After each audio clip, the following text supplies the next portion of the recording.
afternoon. Just in a short while, we will be joined by our colleague, Andrea De Domenico, who, as you know, is the head of office for the Occupied Palestinian Territory for the Office for the Coordination of Humanitarian Affairs. He will be joining us from Jerusalem to provide an update on the humanitarian situation in Gaza. And also, no doubt, will speak of the West Bank. Then at 3 p.m., there will be a briefing here by Ambassador Michael Imran Kanu, the president of the Security Council for the month of August and permanent representative of the Republic of Sierra Leone to the UN. He will brief you on the Council's program of work for the month. And as a reminder, that briefing will be in person. So if you want to ask a question of the incoming president of the Security Council, please be in seats in here. This morning, the Secretary General spoke by phone to the acting Foreign Minister of Iran, Ali Bagheri. During the conversation, the Secretary General expressed his deep concern regarding the ongoing situation in the region. He reiterated his public message, urging all parties to work towards de-escalation. The Secretary General and the Foreign Minister also discussed the situation in Yemen, notably the detained UN staff, whom we want to see released as quickly as possible, if not immediately. Turning to Gaza, as the humanitarian crisis situation deepens there, our humanitarian colleagues warn that ongoing hostilities, repeated evacuation orders, access impediments, and other challenges continue to hamper efforts to reach people with life-saving assistance. Our colleagues from the World Food Program say that they and other agencies are still unable to get enough food into and around Gaza, not enough open border crossings, and it is difficult to get authorizations to move convoys within Gaza. There are often long delays in holding areas, as well as lack of public order and safety that continue to hamper our movements. More than 20 WFP food distribution points have been lost due to recent evacuation orders. Kitchen and bakeries have also been forced to relocate. The escalation of hostilities has also rendered 2 warehouses unusable for the time being and cut off parts of Salah al-Din Road, which is the main road, north-south road in Gaza, and limiting the agency's ability to deliver across the Gaza Strip. In response to last week's evacuation orders in Khan Yunis, WFP is distributing 1 food parcel per family to support displaced people, reaching about 8,000 families so far. With increased needs and limited stocks, the agency is having to reduce rations to 1 parcel per family to ensure enough people get food to meet their most basic needs, but it is far from enough, as you can imagine. Today, 12 out of 18 bakeries in Gaza are operating, 4 in Gaza City, 2 in northern Gaza, and 6 in Deir al-Balah. Bakeries in the middle areas have only enough fuel to operate for the next few days. Despite all of these challenges, the World Food Program was able to reach nearly 1.2 million people with food, with wheat flour or hot meals last month alone. Rations, as I've just told you, have been reduced or irregular. Meanwhile, humanitarian partners working on the water and sanitation hygiene response in Gaza are concerned about the destruction of the Canada Reservoir in Rafah. That facility, with a holding capacity of some 3,000 cubic meters of water, was blown up last week. Colleagues warn that its destruction could hinder the return of residents to the Rafah area and further push families to resort to drinking unsafe water, risking dehydration, malnutrition, and disease. And obviously, our colleague Andrea De Domenico, will have more for you. And just to note that this will be his last briefing before leaving his position. As you may or may not know, the Israeli authorities have not renewed his visa. Also, just want to flag that UNRWA today launched a Back to Learning program in Gaza to help cope with almost 1 million children out of school and to help them to just be children. In the first phase, UNRWA will expand ongoing psychosocial support activities focusing on arts, music, and sports, and raising awareness on the risk of unexploded ordnance. In its second phase, the program will include informal learning activities with reading, writing, and math lessons. UNRWA plans to provide formal education for children in Gaza as soon as the situation permits. For this, Gaza urgently needs an immediate, durable ceasefire, the agency says. And moving north to Lebanon, our head of peacekeeping, Jean-Pierre Lacroix, as you know, is in Lebanon. Today, he was in South Lebanon, in Nakora, which is the headquarters of the UN peacekeeping mission there, otherwise known as UNIFIL. He, of course, met with the head of the mission and force commander, General Aroldo Lazzaro, and spoke with peacekeepers who, as you know, are remaining on the ground in what are very challenging circumstances, and of course frequent of exchange of fire across the blue line. He also heard from the mission chief on the mission's efforts to prevent further escalation between the parties. Earlier in the day, Mr. Lacroix also met with the Lebanese Army commander for South Lebanon. And Mr. Lacroix also stressed there the need for the Lebanese armed forces to extend their authority all the way to south in line with Security Council Resolution 1701. Tomorrow, Mr. Lacroix will meet with peacekeepers and will visit various UN positions along the blue line. And some heartbreaking news from Sudan, which is already in a dire humanitarian situation. The Integrated Food Security Phase Classification, or IPC's latest report on food security in Sudan, confirms that in North Darfur, in Zamzam camp, which shelters over 220,000 displaced people, has now crossed the famine threshold. According to the report, catastrophic hunger conditions are projected for the first time in the history of the IPC survey in Sudan, and 14 areas have been declared at risk of famine in the coming months. Nearly 14 million human beings face acute hunger than before the conflict began in April 2023. More than half of the population, that's 26 million human beings in Sudan, now face acute hunger, including 755,000 people facing catastrophic conditions, with hunger-related deaths also being recorded. And just to give you some context, 1 in every 2 Sudanese struggles to put enough food on their plate every single day. The World Food Program is, of course, rapidly scaling up its emergency response to save more lives in the country. WFP is also increasing the amount of assistance while identifying innovative and effective ways to deliver immediate assistance to millions of people across Sudan, and especially in hard-to-reach areas. Our colleagues at the Rome-based agency tell us that we're in a race against time to stop famine in its tracks, but there's an urgent need for a massive increase in funding to ramp up assistance at the scale required to avert famine. We and our partners warn that if the war doesn't stop, more and more people are being pushed into catastrophic levels of hunger. And turning to Guinea, I want to flag that the High Commissioner for Human Rights, Volker Turk, acknowledged the verdict delivered yesterday in Conakry in the trial regarding the September 2009 mass killings and rapes that took place at Conakry Stadium. Among the 8 men found guilty of crimes against humanity was the former president, Dadis Camara. In the statement, Mr. Turk emphasized the importance of additional work to establish the full facts and responsibility around those events, saying that after nearly 15 years, the victims, the survivors, and their families have the right to full justice and transparency.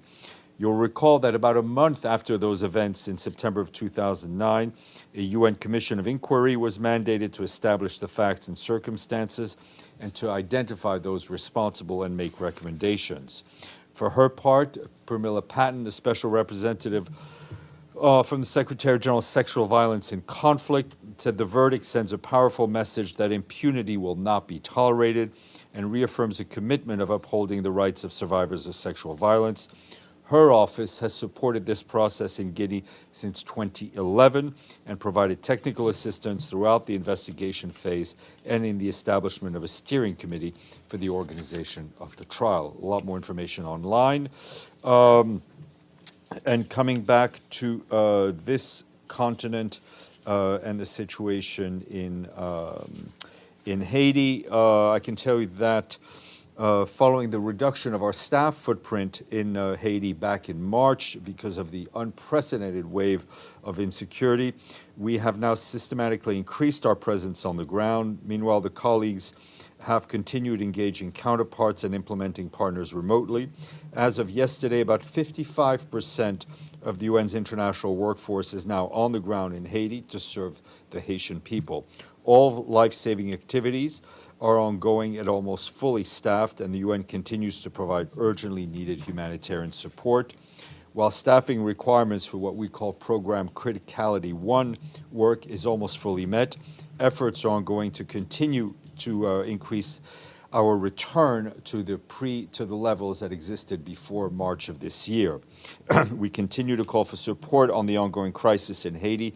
7 months into this year, the $674 million humanitarian response plan is only 25% funded. That's $170 million only of cash in our bank. Throughout these difficult times, our political office has also continued to implement its mandate, notably through good officers and support the police and corrections, as well as human rights. As the mission continues to return to its full workforce in Port-au-Prince, the Special Representative Maria Isabel Salvador and her team have already held several working sessions with the transitional government authorities. These include the UN's strategic engagement to support the Haitian-led political process towards the restoration of institutional order through the holding of elections. The political and security tracks are also closely interlinked. The success of the multinational security support force is critical to create the necessary conditions to advance the political process and conditions for holding these general elections. The Secretary General reiterates his strong appeal to all member states to provide the financial and logistical support that mission needs. Just want to flag that yesterday afternoon we announced that the Secretary General named Linda McGuire of the United States as the new Assistant Administrator and Director of the Bureau of Management Services at UNDP. Ms. McGuire succeeds Angelique Crumbly, also of the United States, to whom the Secretary General has expressed his appreciation and her service and commitment during her tenure as Assistant Secretary General of the UN Development Program. Ms. McGuire is currently UNDP's Deputy Assistant Administrator and Deputy Regional Director in the Bureau for Latin America and the Caribbean. We congratulate her on her new job. And this is Breastfeeding Week. Every year, World Breastfeeding Week starts in the first week of August. Among other benefits, breastfeeding protects children against mortality due to infectious diseases, and also women who breastfeed have known to have a lower risk of breast and ovarian cancer. Lastly, it is August 1st. The GA session starts on September 20th. And around September 15th, we get panic calls about accreditation, and accreditation not filed. I want to tell you and remind you that the deadline to apply for media accreditation to cover the GA is August 30th. That's 30 days for you to fill out forms to make sure all of your colleagues who are going to come and help you during the General Assembly have their forms, so we don't have weeps and cries and tantrums on September 15th. If you already have a valid UN grounds pass, which you all do, I hope, you are not required to fill out any other permissions for high-level week. For more information, please speak to our very nice colleagues in the Media and Accreditation Unit. Ms. Bashir. Thank you, Steph. News of the day, this large U.S.-Russian prisoner swap reaction. Yeah, I mean, we obviously welcome the fact that an agreement was able to be found between the various parties and that this exchange was able to happen. Amélie. Oh, that was your question? Okay. Oh, okay. Mike, I was about to step out. So nobody would. You're not going to get out that easy. Speaking of the end of the month, UNIFIL's mandate expires at the end of August as well, obviously with the challenging situation on the border right now. What does the Secretary General anticipate in terms of renewing the mandate, a technical rollover, or more hardened negotiations, or what's expected here? Well, I mean, I think that's a question best asked to those who will be doing the voting around the horseshoe table in the Security Council about what they expect. Obviously, we continue to believe that UNIFIL plays a critical role and stabilizing role in a very unstable part of the world, and we very much hope the mandate will be renewed. Second question for you. You mentioned Mr. DiDomenico. Just for clarity, his visa was not renewed, or his visa was denied? His visa was not renewed. How widespread is that issue right now amongst UN officials in the region? Let's just say it's spread. Abdelhamid. Thank you, Steph.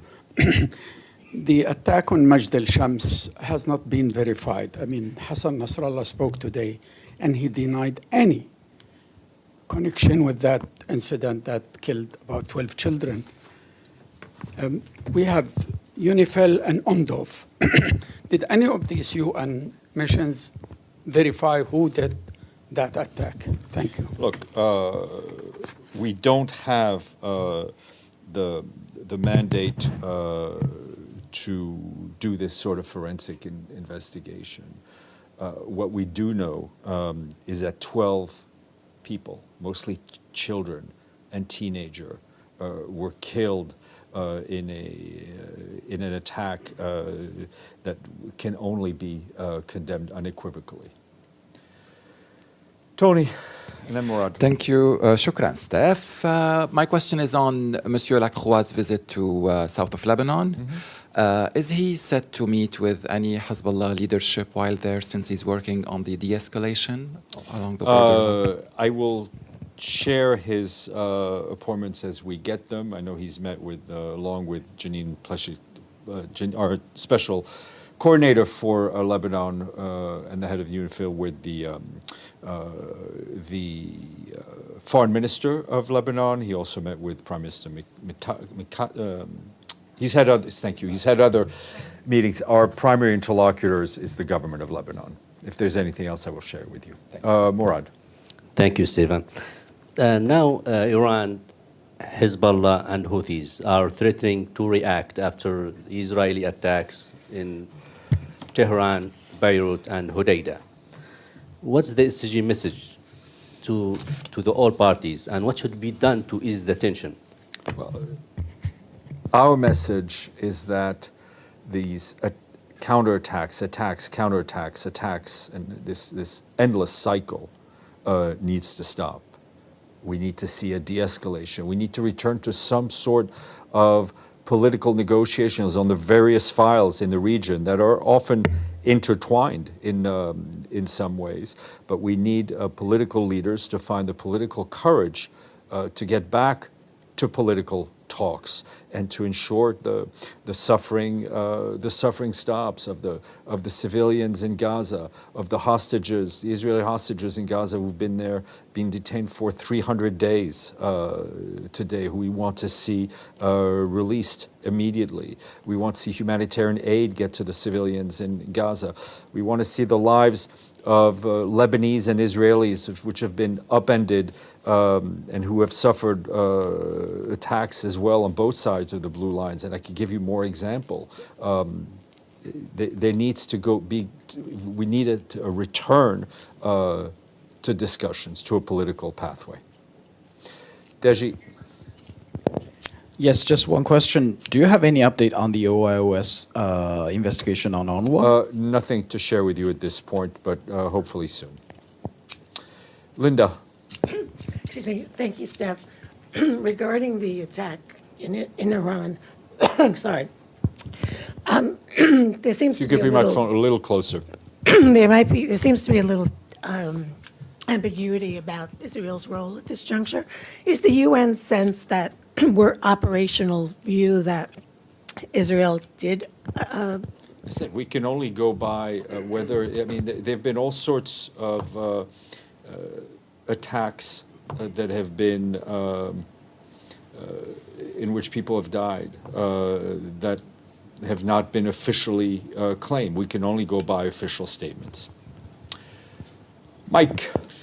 Coming up on the UNGA this year, last year there seemed to be a heavy number of non-heads of government and heads of state representing their particular countries.